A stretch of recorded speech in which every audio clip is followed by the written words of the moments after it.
Yolculuk memlekete, rüyaların şehrine. İlk nefesimin bana can verdiği yere. Yolculuk uzun, hayallerin şehrine. Dünyanın mirası, eşsiz cennete. Yolculuk, asırlardır bitmeyen güzelliğe. Maviden süzülen dağlara, üzüm veren mor bağlara, bin bir çiçeklerin kokusuna.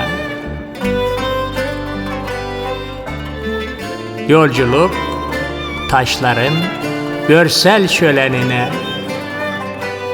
Yanardağ arasına saklanan Kapadokya'ya. Yolculuk, renklerin cümbüşüne. Mavi ile morun buluştuğu Mustafa Paşa'ya. Yolculuk, sonbaharın hüznünü yırtmaya.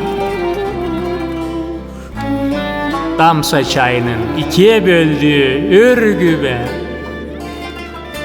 Yolculuk, Anadolu'nun düş gördüğü şehre.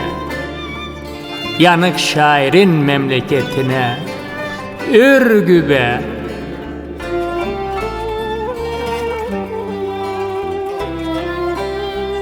Yolculuk, her seherde sevdaya.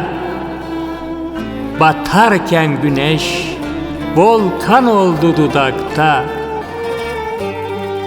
Tatlı bir Süheyla düştü içime şafakta.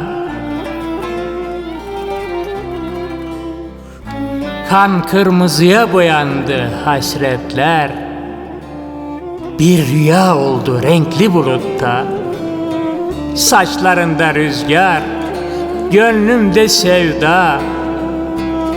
Gözlerin akışlı, bakışları ela. Dolunay dönerken siyaha. Oy al yazmalım, Ürgüp gözlüm. Yumuşak sonbahar güneşim. Bir tarafı neşe, mahzundur gönlüm. Memleket kokulum, sevda toprakta, sevda toprakta.